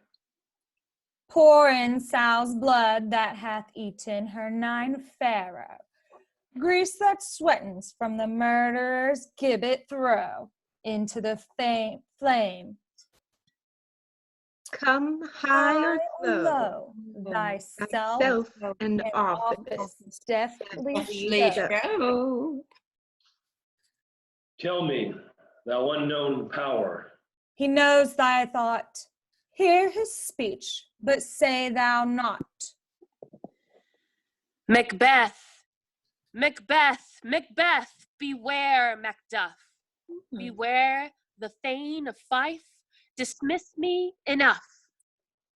whate'er thou art, for thy good caution, thanks. Thou hast harped my fear aright, but one word more. He will not be commanded. Here's another, more potent than the first. Macbeth! Macbeth! Macbeth! Had I 3 ears, I'd hear thee. Be bloody, bold, and resolute. Laugh to scorn the power of man, for none of woman born shall harm Macbeth. Then live, Macduff. What need I fear of thee? But yet I'll make assurance, double sure, and take a bond of fate. Thou shalt not live, that I may tell pale-hearted fear it lies, and sleep in spite of thunder. What is this that rises like the issue of a king, and wears upon his baby brow the round and top of serenity? Listen, but speak not to it. Be lion-mettled, proud, and take no care who chafes, who frets, or where conspirers are. Macbeth shall never vanquish be until great Birnam wood to high Dunsinane hill shall come against him. That will never be. Who can impress the forest, bid the tree unfix his earthbound root? Sweet bottomeds, good, rebellious dead, rise never till the wood of Birnam rise, and high-placed Macbeth shall live the lease of nature, pay his breath to time and mortal custom. Yet my heart throbs to know one thing. Tell me, if your art can tell so much, shall Banquo's issue ever reign in this kingdom? Seek to know no more. Seek to know no more. I will be satisfied. Deny me this, and an eternal curse fall on you. Let me know. Why sinks that cauldron? What noise is this? Show. Show. Show. Show his eyes and grieve his heart. Come like shadows, so depart. Thou art too like the spirit of Banquo. Down! Thy crown to sear my eyeballs, and thy hair. Thou other gold-bound brow is like the first, a third like the former. Filthy hags, why do you show me this? A fourth? Start, eyes, what? Will the line stretch out to the crack of doom? Another yet? A seventh? I'll see no more. And yet the eighth appears, who bears a glass which shows me many more, and some I see that twofold balls and treble scepters carry. Horrible sight! Now I see 'tis true, for the blood-boltered Banquo smiles upon me and points at them for his. What? Is this so? Aye, sir. All this is so. But why stands Macbeth thus amazingly? Come, sisters, cheer we up his sprites, and show the best of our delights. I'll charm the air to give a sound, while you perform your antic round. What this great king may kindly say, our duties did his welcome pay. Where are they? Gone? Let this pernicious hour stand I accursed in the calendar. Come in without there.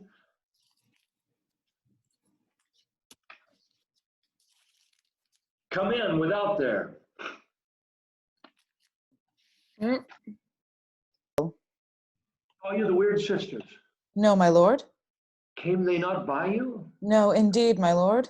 Infected be the air whereon they ride, and damned all those that trust them. I did hear the galloping of horse. Who was it that came by? 'Tis 2 or 3, my lord, that bring you word Macduff is fled to England. Fled to England? Aye, my good lord. Time, thou anticipatest my dread exploits. The flighty purpose ne'er is overtook, unless the deed go with it. From this moment, the very firstling of my heart shall be the firstlings of my hand. And even now, to crown my thoughts with acts, be it thought and done, the castle of Macbeth Macduff I will surprise, seize upon Fife, give to the edge of the sword his wife's, his babes, and all unfortunate souls that trace him in his line. No boasting like a fool, this deed I'll do before this purpose cool. But no more sights. Where are these gentlemen? Come, bring me where they are.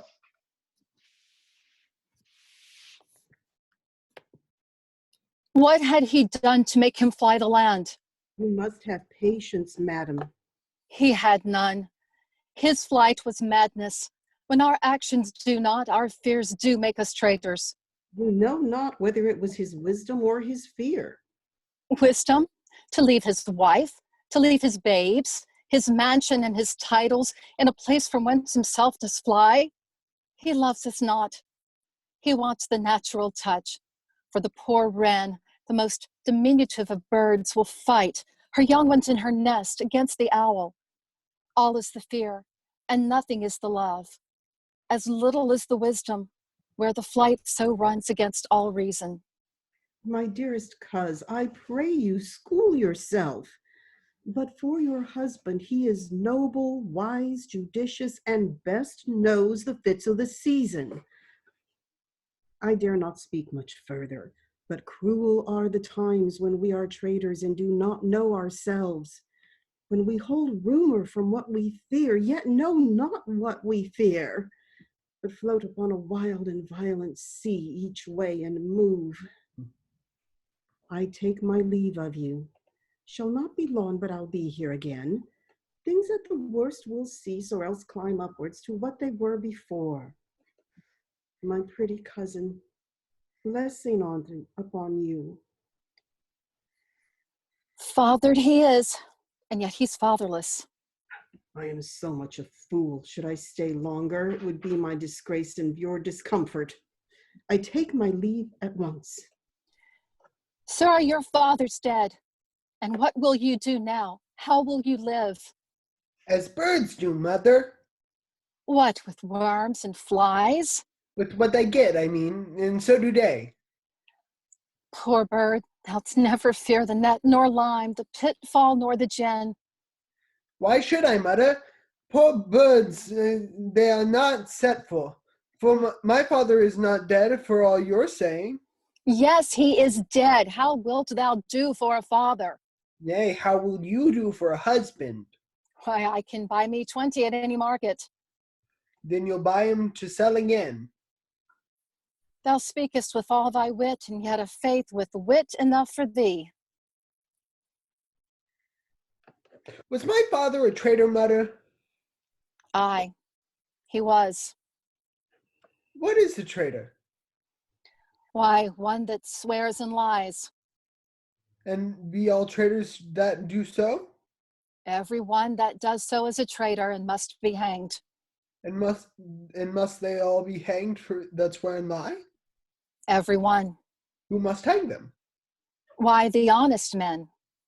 Then the liars and the swearers are fools, for the liars and swearers are enough to beat the sword, beat the honest men and hang them up.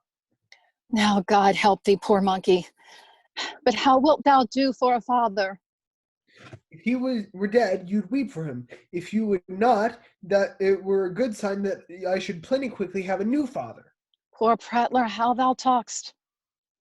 Bless you, fair dame. I am not to you known, though in your state of honor I am perfect. I doubt some danger does approach you nearly. If you will take a homely man's advice, be not found here. Hence with your little ones. To fright you thus, methinks I am too savage. To do worse to you were fell cruelty, which is too nigh your person. Heaven preserve you. I dare abide no longer. Whither should I fly? I have done no harm. But I remember now, I am in this earthly world, where to do harm is often laudable, to do good sometime accounted dangerous folly. Why then, alas, do I put up with womanly defense to say I have done no harm?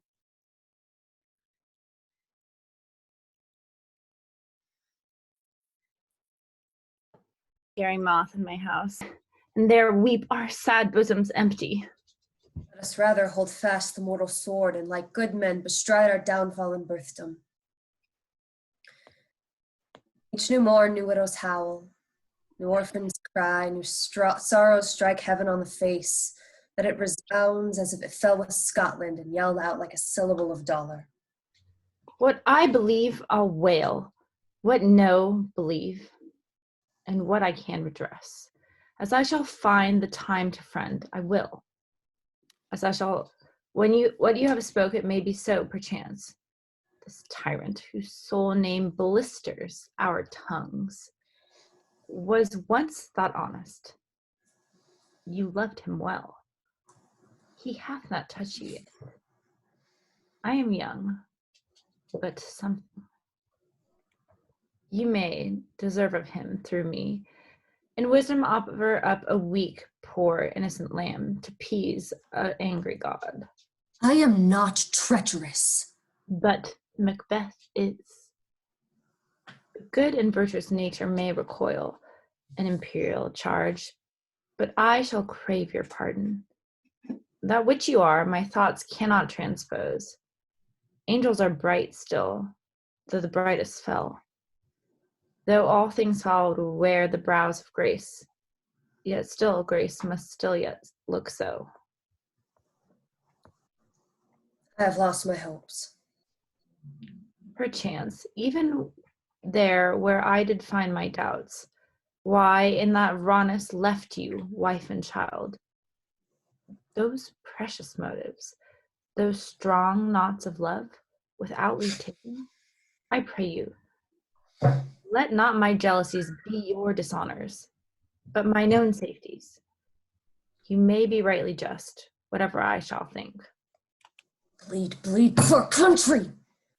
Great tyranny, lay thou thy bases shore, for goodness dare not check thee. Wear thou thy wrongs, thy title is afeard. Fare thee well, Lord, I will not be the villain that thou think'st, for the whole space is in the tyrant's grasp, and the rich east to boot. Be not offended.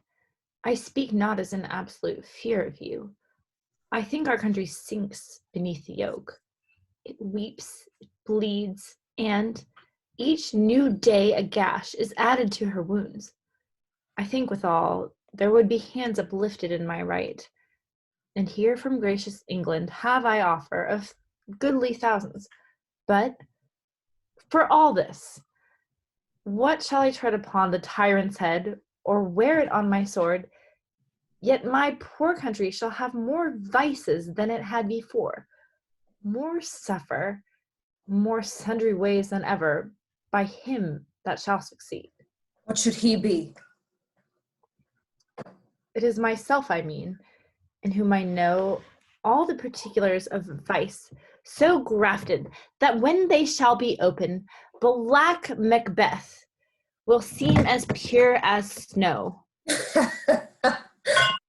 In the poor state, esteem him as a lamb, being compared with my confineless harms. Not in the legions of horrid hell can come up a devil more damned in evils to top Macbeth. I grant him bloody, luxurious, avaricious, false, deceitful, sudden, malicious, smacking of every sin that has a name. But there's no bottom, none, in my voluptuousness. Your wives, your daughters, your matrons and your maids could not fill up the cistern of my lust and my desire. All continent impediments would o'erbear that did oppose my will. Better Macbeth than such an one to reign. Listen, temperance in nature is a tyranny. It hath been the untimely emptying of the happy throne and fall of many kings. But fear not yet to take upon you what is yours. May convey your pleasures in a spacious plenty and yet seem cold. The time you may so hoodwinked, we have willing dames enough. There cannot be that vulture in you to devour so many as will to greatness dedicate themselves, finding it so inclined. With thee there grows, in my most ill-composed affection such, a staunchless avarice that, were I king, I should cut off the nobles from their lands, desire his jewels in this other's house, in my more having would as a sauce to make me hunger more, that I should forge quarrels unjust, good and loyal, destroying them for wealth. This avarice sticks deeper, grows with more pernicious root than summer seeming lust. Yet do not fear. Scotland hath foisons to fill up your will of your mere own. All these are portable with other graces weighed. But I have none. The king becoming graces as justice, verity, temperance, stableness, bounty, perseverance, mercy, lowliness, devotion, patience, courage, fortitude. I have no relish, but abound in the diversion of each several crime, acting it many ways. Nay, had I power, I should pour the sweet milk of concord into hell. Uproar the universal peace. Confound all unity on earth. Scotland. Scotland. If such a one be fit to govern, speak. I am as I have spoken. Fit to govern? No, not to live. O nation miserable, with an untitled tyrant bloodied sceptred, when shalt thou see thy wholesome days again? Since that the truest issue of thy throne by his own interdictation stands accursed and does blaspheme his breed. Thy royal father was a most sainted king. The queen that bore thee oftener on her knees than on her feet died every day she lived. Fare thee well. These evils thou repeat'st upon thyself hath banished me from Scotland. O my breast, thy hope ends here. Macduff, this noble passion, child of integrity, hath from my soul wiped the black scruples, reconciled my thoughts to thy good truth and honor. Devilish Macbeth, by many of these trains hath thought to win me into his power, and modest wisdom plucks me from over-credulous haste. But God above, between thee and me, for even now I put myself to thy direction. Here abjure the taints and blames I laid upon myself, for strangers to my nature. I am yet unknown to woman. Never was forsworn, scarcely have coveted what was mine own, and no time broke my faith, would not betray the devil to his fellow, and delight no less in truth than life.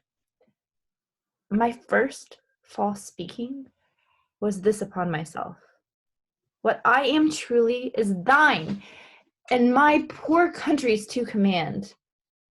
Whither indeed, before thy here approach, old Seward, with 10,000 warlike men, already at a point, was setting forth.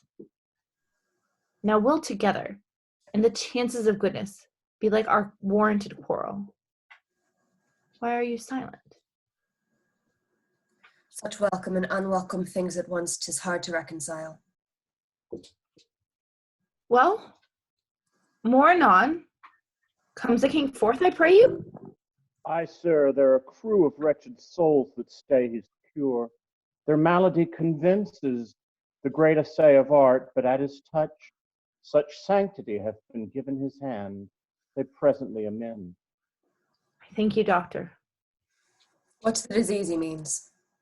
'Tis called the evil, a most miraculous work in this good king, which often since my here remain in England I have seen him do. How he solicits heaven, himself best knows, but strangely visited people, all swollen and ulcerous, pitiful to the eye, the mere despair of surgery he cures, hanging a golden stamp about their necks, put on with holy prayers, and, 'tis spoken, the exceeding royalty he leaves, the healing benediction. With this strange virtue, he hath a heavenly gift of prophecy, and sundry blessings hang about his throne to speak him full of grace. Who comes here? My countryman, but yet I know him not. My ever gentle cousin, welcome hither. I know him now. Good God, betimes remove the means that make us strangers. Sir, amen. Stay in Scotland where it did? Alas, poor country, almost afraid to know itself. It cannot be called our mother, but our grave, where nothing but who knows nothing is once seen to smile, where sighs and groans and shrieks that rent the air are made, not marked, where violent sorrow seems a modern ecstasy. The dead man's knell is there scarce asked for whom, and good men's lives expire before the flowers in their caps, dying or ere they sicken. A relation too nice and yet too true. What's newest grief? That of an hour's age doth hiss the speaker, each minute teems a new one. How does my wife? Why, well. And all my children? Well, too. The tyrant has not battered at their peace? No, they were well at peace when I did leave them. Be not a niggard of your speech, how goes it? When I came hither to transport the tidings which I have heavily borne, there ran a rumor of many worthy fellows that were out, which was to my belief witnessed the rather for that I saw the tyrant's power afoot. Now is the time of help. Your eye in Scotland would create soldiers, make our women fight to doff their dire distresses. Beat their comfort. We are coming thither. Gracious England hath lent us good Seward and 10,000 men, an older and better soldier none that Christendom gives out.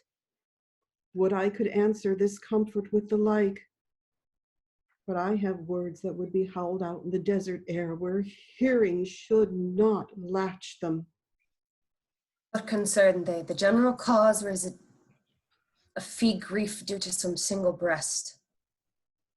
No mind that's honest, but in it shares some woe, though the main part pertains to you alone. If it be mine, keep it not from me. Quickly, let me have it. Let not your ears despise my tongues forever, which shall possess them with the heaviest sound that ever yet they heard. I guess at it. Your castle is surprised. Your wife and babes savagely slaughtered. To relate the manner were on the quarry of these murdered deer to add the death of you. Merciful heaven! What man ne'er pulls your hat upon your brows, give sorrow words? The grief that does not speak whispers o'er the o'er-fraught hearts and bids it break. My children too. Wife, children, servants, all that could be found. And I must be from thence. My wife killed too. I have said. Be comforted. Let us make medicines of our great revenge to cure this deadly grief. He has no children.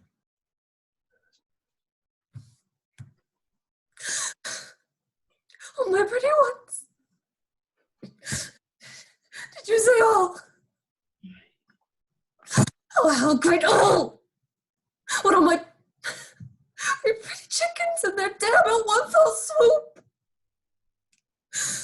Dispute it like a man. I shall do so, but I shall feel it as a man.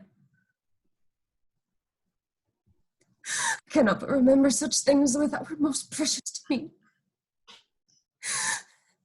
Did heaven look on and would not take their part?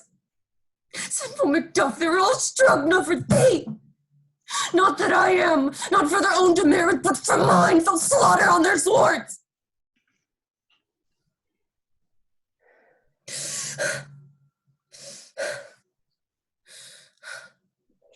Heaven rest them now. Be this the whetstone of your sword. Let grief convert to anger, blunt not the heart, enrage it. Oh, I could play the woman with mine eyes and bragger with my tongue, but gentle heavens cut short all intermissions. Front to front bring thou this fiend of Scotland and myself. Within my sword's length set him. If he escape, heaven forgive him too. This tune goes manly. Come, we go to our king. Our power is ready. Our lack is nothing but our leave. Macbeth is ripe for shaking. And the powers above put on their instruments. Receive whatever cheer you may. The night is long, but never finds the day. I have 2 nights watched with you, but I can perceive no truth in your report. When was it she last walked? Since His Majesty went into the field, I have seen her rise from her bed, throw her nightgown upon her, unlock her closet, take forth paper, fold it, write upon it, read it, afterwards seal it, and again return to bed. Yet all this while in a most fast asleep. A great perturbation in nature to receive at once the benefit of sleep, but do the effects of watching. In this slumbery agitation, besides her walking and other actual performances, what at any time have you heard her say? That, sir, which I will not report after her. Well, you may to me, and 'tis most meet that you do. Neither to you nor anyone, having no witness to confirm my speech. Lo, you, here she comes. This is her very guise, and upon my life, fast asleep. Observe her. Stand close. How came she by that light? Why, it stood by her. She has light by her continually. 'Tis her command. You see her eyes are open. Aye, but their sense are shut. What is it that she does now? Look how she rubs her hand. It is an accustomed action with her to seem thus washing her hands. I have known her continue in this quarter of an hour. Yet here's a spot. Hark, she speaks. I will set down what comes from her to satisfy my remembrance the more strongly. Out. Damned spot. Out. I say. 1, 2. Why then, 'tis time to do it. Hell is murky. By my lord Fie, a soldier and afeard. What need we fear? Who knows it when none can call our power to account? Yet who would have thought the old man to have so much blood in him? Do you mark that? The Thane of Fife had a wife. Where's she now? Oh, will these hands ne'er be clean? Oh, no, no more of that, my lord, no more of that. Mar all with starting. Go to. You have known what you should not. She has spoke what she should not. I am sure of that. Heaven knows she has known. Yes, the smell of the blood still. God, all the perfumes of Arabia will not sweeten this little hand. Oh, whoa, whoa. What a sigh is there. The heart is sorely charged.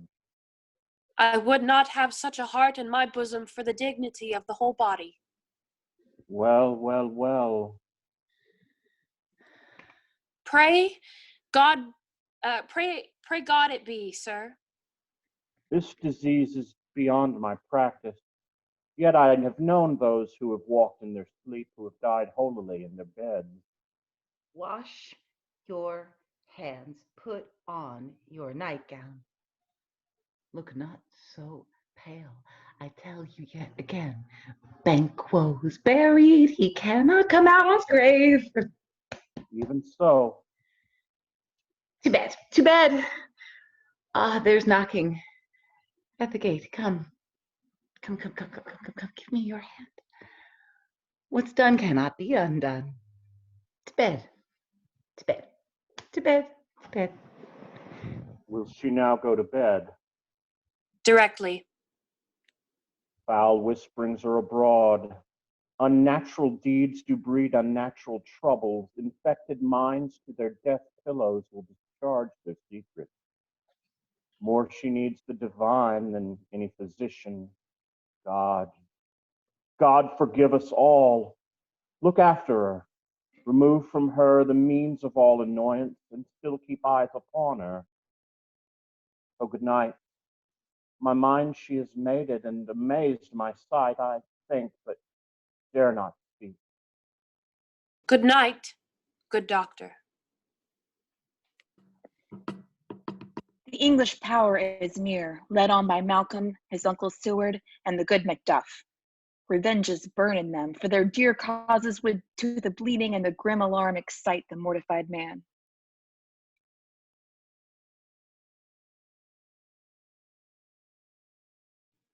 Oh, that. Sure, not a problem.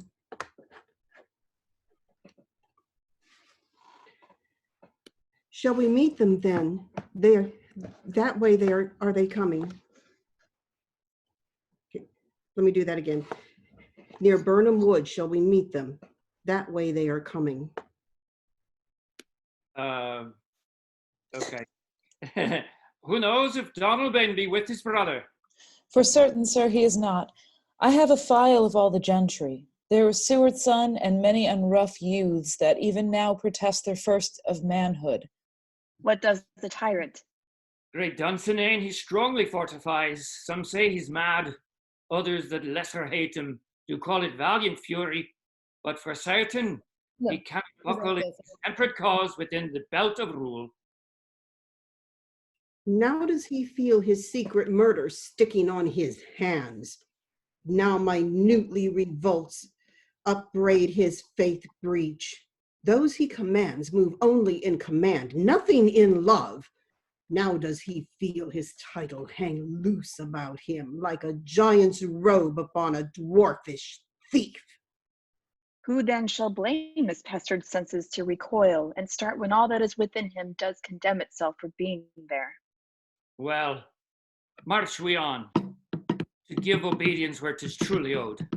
Meet we the medicine of the sickly weal, and with him pour we in our country purge, each drop of us. Or so much as it needs to do the sovereign flower and drown the weeds. Make we our march towards Burnham. Bring me no more reports. Let them fly all, till Burnham Wood remove to Dunsinane, I cannot taint with fear. What's the boy, Malcolm? Was he not born of woman? The spirits that know all mortal consequences have pronounced me thus. Fear not, Macbeth. No man that's born of woman shall e'er have power upon thee. Then fly, false thanes, and mingle with the English epicures. The mind I sway by and the heart I bear shall never sag with doubt nor shake with fear. The devil damn thee, black thou cream-faced loon! What got'st thou that goose look? There is 10,000 geese, villain! Soldiers, sir. Go prick thy face and o'erread thy fear, thou lily-livered boy. What soldiers, Patch? Death of thy soul, those linen cheeks of thine are counselors to fear. What soldiers, Wayface? The English force, so please you. Take thy face hence. Satan! I am sick at heart when I behold. Satan, I say! This push will cheer me ere or deceit me now. I have lived long enough. My way of life is fallen into the seer. The yellow leaf, that which should accompany old age, as honor, love, obedience, troops of friends, I must not look to have, but in their stead curses, not loud, but deep, mouth honor, breathe, which the poor heart would fain deny and dare not. Satan! What's your gracious pleasure? What news more? All is confirmed, my lord. Reported. I'll fight till my bones from my flesh be hacked. Give me some armor. 'Tis not needed yet. I'll put it on. Send out more horses. Skirt the country round. Hang those that talk of fear. Give me mine armor. How's your patient, doctor? Not so sick, my lord, as she is troubled with thick-coming fancies that keep her from her rest. Cure her of that. Canst thou not minister to a mind diseased, pluck from the memory a rooted sorrow, raise out the written troubles of the brain, and with some sweet oblivious antidote, cleanse the stuffed bosom of that perilous stuff which weighs upon the heart? Therein the patient? Therein the patient must minister to himself. No physic to the dogs, I'll none of it. Come, put my armor on, give me my staff. Satan, send out. Doctor, the thanes fly from me. Come, sir, dispatch, if thou couldst. Doctor, cast the water of my land, find her disease, and purge it to a sound and pristine health. I would applaud thee to the very echo that should applaud again. Pull off, I say, what rhubarb, cinna, or what purgative drug would scour these English hence. Hearest thou of them? Aye, my good lord, your royal preparation makes us hear something. Bring it after me. I will not be afraid of death in vain till burning forest come to Dunsinane. Were I from Dunsinane away and clear, profit again should hardly draw me here. Cousins, I hope the days are near at hand that Chambers will be safe. We doubt it nothing. What wood is this before us? The wood of Burnham.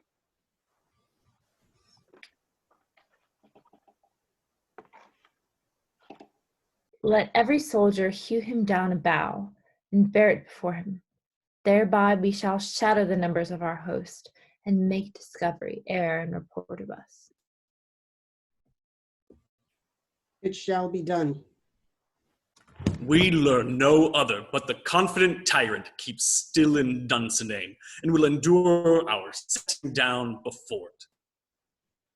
'Tis his main hope, for where there is advantage to be given, both more and less have given him the revolt, and none serve him but with constrained things, whose hearts are absent too. Let our just censures attend the true event, and put we on industrious soldiership. The time approaches that will with due decision make us know what we shall say we have and what we owe. Thoughts speculative to their unsure hopes relate, but certain issues strokes must arbitrate, towards which advance the war. Hang out our banners on the outward walls. The cry is still, they come. Marquess's strength will laugh a siege to scorn. Let them here, let them lie till famine and the ague eat them up. Were they not moved with those that should be ours, we might have met them dareful, beard to beard, and beat them backward home. What is that noise? It is the cry of a woman, my good lord. I have almost forgot the taste of fears. Time hath been when my senses would have cooled to hear a night shriek, and my fell of hair would at a dismal treatise rouse and stir as life were in it. I have supped full with horrors, direness, familiar to my slaughterous thoughts, cannot once start me. Wherefore was that cry? The queen, my lord, is dead. She should have died hereafter. There would have been time for such a word. Tomorrow, and tomorrow, and tomorrow creeps in this petty pace from day to day, and all to the last syllable of recorded time. And all our yesterdays have lighted fools the way to dusty death. Out, out, brief candle. Life's but a walking shadow, a poor player that struts and frets his hour upon the stage, and then is heard no more. It is a tale told by an idiot, full of sound and fury, signifying nothing. Thou comest to use thy tongue, thy story quickly. Gracious my lord, I should report that which I say I saw, but know not how to do it. Well, say, sir. As I did stand my watch upon the hill, I looked toward Burnham, and anon methought the wood began to move. Liar and slave. Let me endure your wrath if it not be so. Within this 3 mile may you see it coming. I say a moving grove. Thou speakest false. Upon the next tree shalt thou hang alive till famine claim thee. If thy speech be sooth, I care not, thou dost for me as much. I pull in resolution and begin to doubt the equivocation of the fiend that lies like truth. Fear not till Burnham Wood do come to Dunsinane, and now a wood comes toward Dunsinane. Arm, arm, and out. If this which he avouches doth appear, then there is no flying hence, nor tarrying here. I 'gin to be weary of the sun, and wish the estate of the world were now undone. Ring the alarm bell, blow wind, come rack, at least we'll die with harness on our back.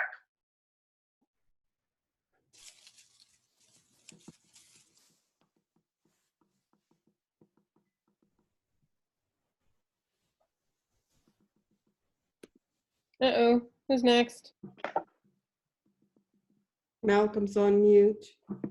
Oh no, Malcolm. I am currently lost. Please help. You're good. Page 89? 181. 181. Oh my god, I love the potted plants. I must be somehow on a different, what line I'm coming. Now near enough, your leafy screens throw down and show like those you are. You worthy uncle, shall with my cousin, your right noble son, lead our first battle, worthy Macbeth, and we shall take upon what else remains to do according to our order. Fare you well. Do we but find the tyrant's power tonight, let us be beaten if we cannot fight. Make all our trumpets speak. Give them all breath, those clamorous harbingers of blood and death. They have tied me to a stake. I cannot fly, but bear-like I must fight the course. What's he that was not born of woman? Such a one am I to fear or none. What is your name? Thou be afraid to hear it. No, though thou call'st myself a hotter name than any in hell. My name's Macbeth. The devil himself could not pronounce a title more hateful to mine ear. No, nor more fearful. Thou liest, abhorred tyrant. With my sword I'll prove the lie, and thou speaks. Ja, ja, ja, ja, ja, ja, ja, ja. Thou wast born of woman, but swords I smile at, weapons laugh to scorn, brandished by man that's of woman born. Away the noises. Tyrant, show thy face. If thou be'st slain, and with no stroke of mine, my wife and children's ghost will haunt me still. Cannot strike at wretched kerns whose arms are hired to bear their slaves. Either thou, Macbeth, or else my sword with an unbattered edge I sheathe again undeeded. There thou should be by this great clatter, one of the greatest notes he has brooded. Let me find him fortune, and more I beg not. This way, my lord. The castle's gently rendered. The tyrant's people on both sides do fight. The noble thanes do bravely in the war, and day almost itself professes yours, and little is to do. We have met with foes that strike besides us. Enter, sir, the castle. Why should I play the Roman fool and die on my own sword, whilst I see lives, the gashes do better upon them? Turn, hellhound, turn. Of all men else I have avoided thee, but get thee back. My soul is too much charged with blood of thine already. I have no words, my voice is in my sword. Thou bloodier villain than terms can give thee out. Thou losest labor, as eve thee mayest with thou entrenchant air. With thy keen sword impresses me, make me bleed. Let fall thy blade on vulnerable crests. I bear a charmed life, which must not yield to one of woman born. To spare thy charm, and let the angel whom thou still serve tell thee, Macduff was from her mother's womb untimely ripped. Accursed be that tongue that tells me so, for it hath cowed my better part of man. And be these juggling fiends no more believed, that palter us in a double sense, that keep the word of promise to our ear, and break it on our hope. I'll not fight with thee. Then yield thee, coward, and live to be the show of gaze of the time. We'll have thee, as our rarer monsters are painted upon a pole, and under it, here may you see the tyrant! I will not yield to kiss the ground before young Malcolm's feet, and to be baited with the rabble's curse. Though Burnham would be come to Dunsinane, and thou opposed, being of no woman born, yet I will try the last. Before my body I throw my warlike shield. Play on, Macduff, and damned be him that first cries, "Hold, enough!" Would the friends we miss were safe arrived. Some must go off, and yet by these I see, so great a day as this is cheaply bought. Macduff is missing, and your noble son.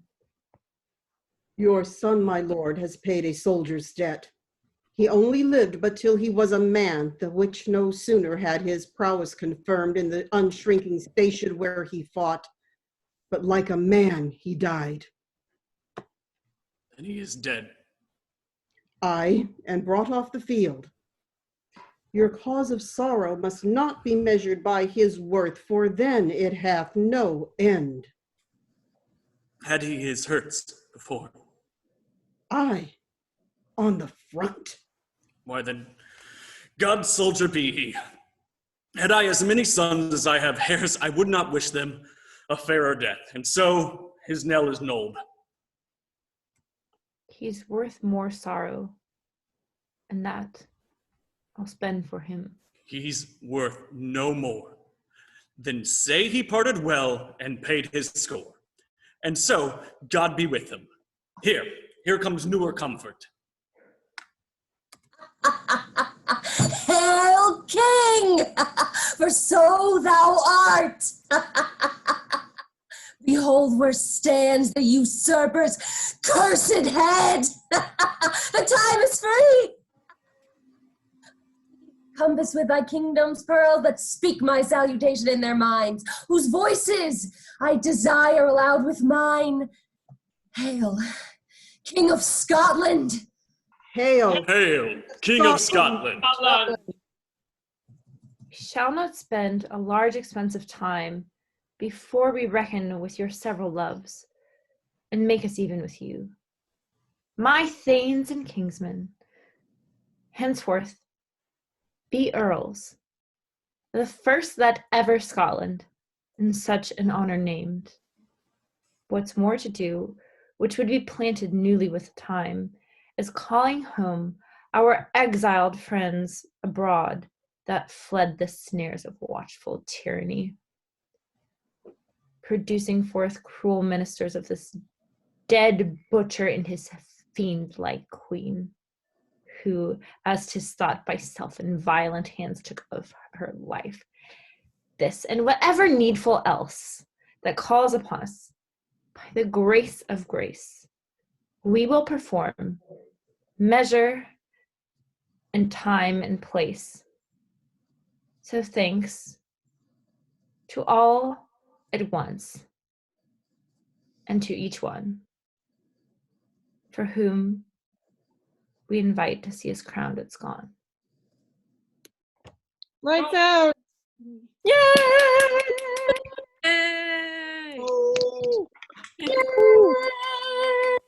Bravo. Oh my God, so good.